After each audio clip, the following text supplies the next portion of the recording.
warahmatullahi wabarakatuh. Kami dari kelompok 4 akan mempresentasikan materi PKMK kami yaitu Denatural. Kelompok kami terdiri dari Dia Satria, Albert Koriko, Anyali Rizkia Dewi, Indira Nakita Devi, Zelzana Diliani atau saya sendiri, dan Hanifah Salsabila. Yang pertama, Denatural merupakan solusi untuk permasalahan bau badan, kulit sensitif, dan limbah kemasan kosmetik. Nah, Denatural ini dibuat sebagai pelopor produk deodoran organik yang menggunakan bahan-bahan natural. Selain itu, Denatural juga ramah lingkungan karena dapat diisi ulang. Tujuan dari pembuatan produk ini adalah mengetahui proses pembuatan produk yang bermanfaat, menciptakan strategi pemasaran, dan terakhir menghasilkan inovasi solutif di bidang perawatan tubuh dan lingkungan hidup. Nah, manfaatnya yang pertama untuk menambah pengetahuan kewirausahaan kami sebagai mahasiswa dan menghasilkan inovasi yang bermanfaat untuk masyarakat. Selanjutnya, analisis potensi usaha dari produk deodoran Denatural. Usaha ini memiliki potensi yang baik dianalisis dari tujuan usahanya, yaitu menjadi solusi masalah bau badan, kulit sensitif, dan limbah kosmetik, terutama untuk masyarakat negara tropis seperti Indonesia. Lalu potensi usaha ini didukung oleh survei FMCG Gurus yang menunjukkan minat konsumen meningkat menjadi 78% untuk memilih produk berbahan alami. Selain itu, konsep keberlanjutan usaha ini juga menjadi peluang baik karena berdasarkan Kantar, sebanyak 72% masyarakat Indonesia mempertimbangkan aspek keberlanjutan ketika memilih produk. Selanjutnya, analisis potensi usaha berdasarkan SWOT. Untuk strength-nya, competitive advantage dari usaha ini bersifat keberlanjutan dan menggunakan bahan organik dan menjadi solusi masalah sehari-hari konsumen Indonesia dengan harga yang bersaing. Weakness-nya, anggaran biaya yang diperlukan cukup tinggi tetapi dapat digunakan dalam jangka lama. Untuk opportunity-nya, penjualan dilakukan secara online maupun offline dan pemasaran dilakukan dengan kreatif dengan target pasar yang luas dan jelas. Lalu untuk threat-nya, kompetisi dengan pesaing karena demand untuk produk berbahan alami terus meningkat. Lidah buaya harus diolah agar dapat memberikan manfaat terbaik untuk perawatan kecantikan manusia. Bubuk lidah buaya merupakan salah satu bentuk olahan lidah buaya. Ada beberapa metode untuk memproduksi tepung lidah buaya, antara lain spray drying, freeze drying, dan dehidrasi sederhana. Tepung lidah buaya olahan ini nantinya akan disulap menjadi produk kecantikan lidah buaya. Tepung lidah buaya yang baik dapat memenuhi persyaratan dan standar yang disepakati. Persyaratan tepung lidah buaya dalam industri kosmetik saat ini belum ada ketentuan yang baku dan tergantung pada kebutuhan industri kosmetik. Penggunaan tepung lidah buaya dalam industri kosmetik tidak hanya lebih praktis, tetapi juga lebih stabil dan tidak mudah rusak. Selain itu, penggunaan tepung lidah buaya pada produk kosmetik dapat diminimalkan, yaitu sekitar 0,025 sampai 0,1% dibandingkan dengan gel yang bisa mencapai 5-20%, sehingga komponen aktif dan nutrisi dalam tepung lidah buaya ini mendekati gel lidah buaya segar, terutama jika digunakan dalam kosmetik. Tepung lidah buaya dapat ditemukan dalam berbagai produk perawatan kulit, termasuk lotion tangan dan tubuh, krim tubuh, dan masker wajah. Body lotion merupakan salah satu bentuk emulsi kosmetik.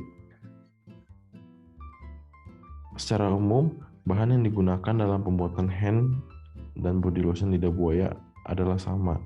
Body cream yang berwarna putih susu dan dengan tekstur yang lembut, kental seperti krim. Hand body lotion ini berwarna putih susu, teksturnya lembut dan agak cair, serta berbentuk lotion. Ini karena konsentrasi setil alkohol yang lebih tinggi dalam krim tubuh. Butiran setil alkohol berwarna putih memiliki bau seperti lemak, rasa hambar, dan meleleh pada suhu 45-50 derajat Celcius. Setil alkohol berfungsi sebagai penstabil dan pengental. Selanjutnya adalah untuk hambatan Denatural. Ada dua tipe hambatan, yaitu yang pertama hambatan internal.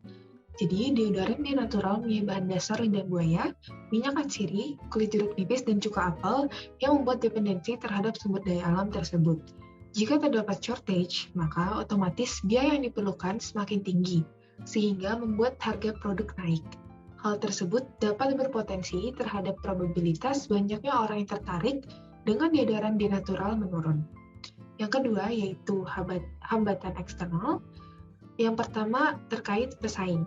Deodoran organik sudah tidak sedikit lagi di zaman sekarang, maka munculnya pesaing yang berpotensi untuk memasuki pasar produk kami dapat menjadi ancaman. Yang kedua yaitu kurangnya awareness masyarakat. Kesadaran atau awareness masyarakat terhadap produk organik masih rendah. Sebagian besar orang masih berasumsi bahwa produk organik notabene mahal. Selanjutnya yaitu untuk strategi pemasaran. Yang pertama terkait produk, denatural merupakan produk esensial atau penting untuk terpenuhi pada setiap harinya oleh masyarakat. Artinya, demand akan jenis produk ini tidak akan pernah habis. Untuk price, kami akan melihat harga pasar atau menghitung harga pokok penjualan untuk penetapan harga. Dan yang kedua yaitu kami akan menetapkan psychology pricing, seperti contohnya yaitu dari harga 30.000 menjadi 29.900 yang akan buat asumsi oleh calon konsumen bahwa harga tersebut lebih rendah, sehingga meningkatkan potensi untuk dibelinya produk tersebut. Yang ketiga yaitu untuk place. Untuk penetapan tempat, kami hanya akan mengadakan toko online melalui e-commerce seperti Shopee, Tokopedia, dan Lazada, dan hadir pada saat adanya exhibition atau pameran. Yang keempat, yaitu terkait promotion, kami akan memberi informasi melalui media sosial seperti Instagram, dan yang kedua yaitu penjualan produk dan pemasaran melalui exhibition, dan yang ketiga yaitu pemasaran melalui situs belanja online seperti Shopee, Tokopedia, dan Lazada. Baik, selanjutnya kita masuk ke pembahasan bab 3 mengenai metode pelaksanaan. Yang pertama ada tahapan awal. Tahapan awal ini dibagi lagi menjadi 3 tahapan. Yang pertama adalah survei pasar dan bahan baku. Survei pasar dilakukan meliputi ketersediaan bahan baku produksi, alat produksi, serta kebutuhan konsumen mengenai deodoran alami dengan tujuan untuk mengetahui kebutuhan dan keinginan konsumen sehingga mempermudah dalam menentukan target dan juga peluang pasar. Nah, kemudian setelah survei pasar yang selanjutnya dilakukan adalah survei bahan baku yang meliputi pengamatan bahan baku berkualitas, ketersediaannya, dan juga harga. Nah, kemudian tahap yang kedua adalah pembelian bahan baku dan penunjang produksi. Pembelian bahan baku dan penunjang produksi dilakukan secara terus-menerus sesuai dengan kebutuhan produksi denatural. Bahan baku yang digunakan adalah lidah buaya, minyak atsiri kulit jeruk nipis, dan juga cuka apel. Dan untuk pengemasannya sendiri, bahan baku yang akan digunakan adalah bottle spray. Nah, tahap yang ketiga adalah persiapan media pemasaran dan desain publikasi. Sebagai media pemasaran, kita menggunakan 2 metode, yaitu online dan offline. Dan untuk online sendiri, kita menggunakan media sosial, dan untuk offline sendiri, kita menggunakan cara face-to-face, yaitu menawarkan produk dari satu orang ke orang lainnya secara langsung. Selanjutnya, saya akan menjelaskan tahap inti dari produksi denatural. Yang pertama, produksi denatural dilaksanakan sesuai jadwal yang ada dan diperlukan waktu 5 bulan. Produksi denatural dilakukan dengan 2 cara, yaitu tahap pertama dimulai dengan pembuatan produk, artikel katalog denatural yang siap dijual kepada konsumen, dan tahap kedua dimulai setelah produk telah tersedia. Yang kedua, pengemasan produk. Denatural menggunakan kemasan spray agar praktis saat dibawa kemanapun, ditaruh dalam tas. Selain itu, kemasan spray juga tidak mudah tumpah dan higienis. Pengguna hanya perlu menyemprotkan produk jarak ketiak tanpa menyentuh produk tersebut sehingga produk denatural dalam kemasan tidak akan terkontaminasi. Yang ketiga, pelaksanaan protokol kesehatan. Sejalan dengan adanya pandemi, proses produksi dilaksanakan sesuai dengan protokol kesehatan yang berlaku agar tidak membahayakan produksi maupun konsumen.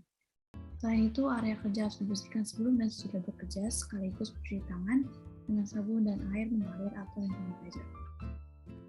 Selanjutnya ada anggaran biaya yang kami bagi menjadi 4 poin, yaitu peralatan penunjang, bahan habis pakai, perjalanan, dan lainnya yang jika total mencapai Rp7.168.800.